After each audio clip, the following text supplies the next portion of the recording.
Bonjour, alors aujourd'hui je vous présente un kit que je n'avais pas, d'une Valkyrie en mode Gearwalk ou un 72 d'Asegawa, et je suis assez content parce que ce VF1S qu'on peut faire aussi en VF1A, en Strike ou en Super Gearwalk Valkyrie, qui est donc un kit entre guillemets récent pour moi et que je n'avais pas, je l'ai trouvé sur Vinted.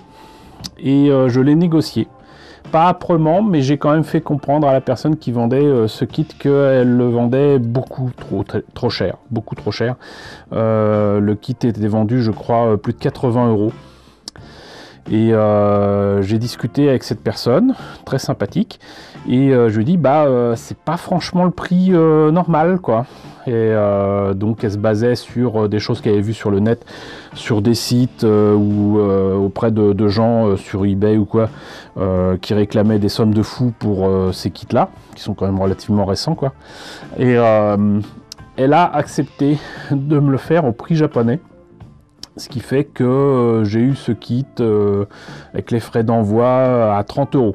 Voilà, 30 €, c'est un prix tout à fait acceptable et raisonnable pour ce kit de Gearwalk, qui en plus me ravit parce que même si la boîte est en mauvais état, très sincèrement, là on voit que cette boîte a pris l'eau, hein, donc je sais pas ce qui s'est passé, la pluie certainement, vu les taches qu'il y a un peu partout. Mais voyez un petit peu l'épaisseur de ce kit, c'est vraiment très épais, et vous voyez que donc le prix japonais était de 3600 yens, donc ça fait à peu près dans les 30 €, donc moi je suis très content. En plus, pour une fois, il y a des images un peu plus grandes que des timbres-poste, hein. Vous voyez là, ils ont pas été avares en images d'images du film, quoi, qu'on voit justement les rares fois où la Valkyrie est en mode Gearwalk. En fait là il triche un petit peu parce que là c'est juste une position intermédiaire, et qui permet à la Valkyrie d'aller en contresens dans sa tentative d'échapper à une attaque ennemie. Voilà, là pareil, en fait il présente aucune image vraiment de cette Valkyrie en Gearwalk, hein.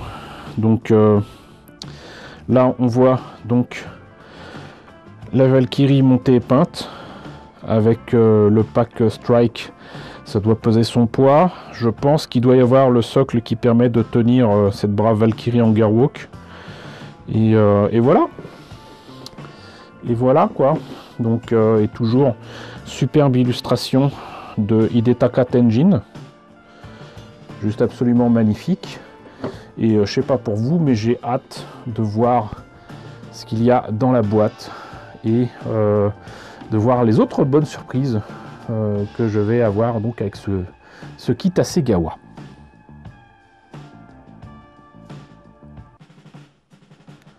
Alors, notice en noir et blanc, avec une photo, un montage photo d'ailleurs, qui présente donc le kit monté et peint avec un fond spatial, avec une planète derrière, on imagine que c'est la Terre. Oups.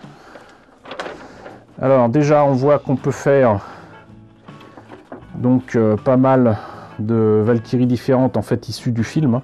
Parce que là on a le VF1S, le VF1A de Hikaru Ichijo, le VF1A de Maximilian Genius, et le VF1A de Kakizaki. Cette fois-ci je me suis rappelé d'une partie de son nom en tout cas. Voilà, donc je ne vais pas vous la refaire, hein, vous connaissez maintenant, vous verrez les autres vidéos que j'ai fait, les nombreuses vidéos que j'ai fait sur les Valkyries et Macross sur la chaîne. Mais donc là il y a tout ce qu'il faut pour faire la Valkyrie. Ce qui m'étonne, c'est qu'il y a quand même un logo énorme ici de Macross. C'est peut-être pour le socle, je pense que c'est pour le socle, et là pareil ça doit être pour le socle aussi, mais toujours d'aussi belle décalco, ça fait vraiment plaisir. Voilà, donc hop, et un autre truc qui va me faire plaisir, je le vois d'ici, c'est que sur la présentation des pièces, on a des parties grisées.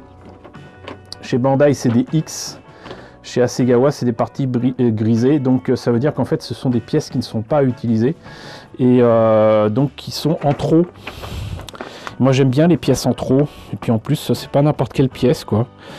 Là donc on a le bas de la carlingue, on a le backpack, on a le gun pod, on a étrangement des épaules ici.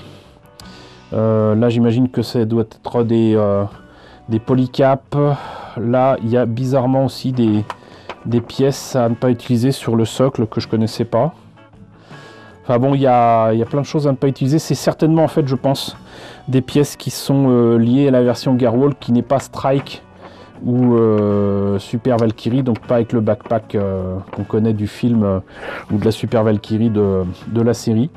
Donc c'est cool, ça explique pourquoi il y a autant que la boîte soit aussi épaisse et qu'il y a énormément de pièces, mais vraiment énormément. Autre truc qui est sympa, mais ça on en avait déjà parlé quand je vous avais présenté une autre version du Gearwalk, donc pour cette maquette Hasegawa ou 1.72, c'est qu'il y a un pilote directement dedans. Avant les VF1, fallait acheter les pilotes à part et c'était que des pilotes du film, comme on voit ici. Voilà. Et il se trouve que s'ils n'ont pas modifié, par contre, je sais pas si on appelle ça la baie de pilotage ou quoi, mais le fait est que ils n'ont pas modifié des détails qui sont différents entre la série et le film, mais ils ont au moins changé la figurine, et visiblement donc il y a une figurine pour faire un pilote tel qu'on voit dans la série, qui est quand même très différent. Et ça c'est cool, ça c'est vraiment très très cool. Donc une fois qu'on a fait le cockpit et qu'on a choisi la version de pilote qu'on veut mettre, on a donc le nez de l'appareil et donc du Gearwalk. Toujours par contre ce problème de verrière à poncer pour éviter cette marque de moulage qu'il y a ici, mais ça c'est un vieux problème, hein. C'est une maquette qui mine de rien a déjà 20 ans. Là on a donc la carlingue principale, on va dire, avec les articulations pour articuler les ailes. Ici donc on a le haut de la carlingue, il recommande de peindre à avant je pense.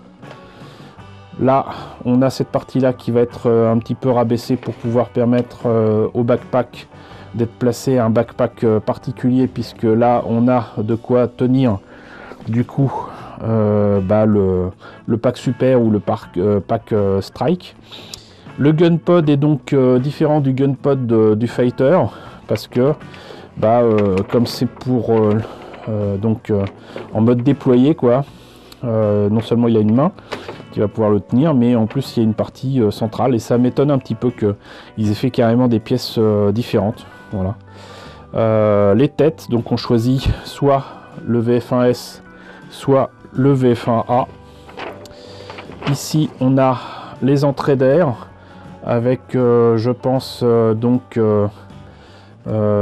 truc là rabattu normalement ou pas, peut-être à choisir. Les jambes, donc le reste des jambes, ici les articulations des jambes, les pieds qui sont donc les tuyères.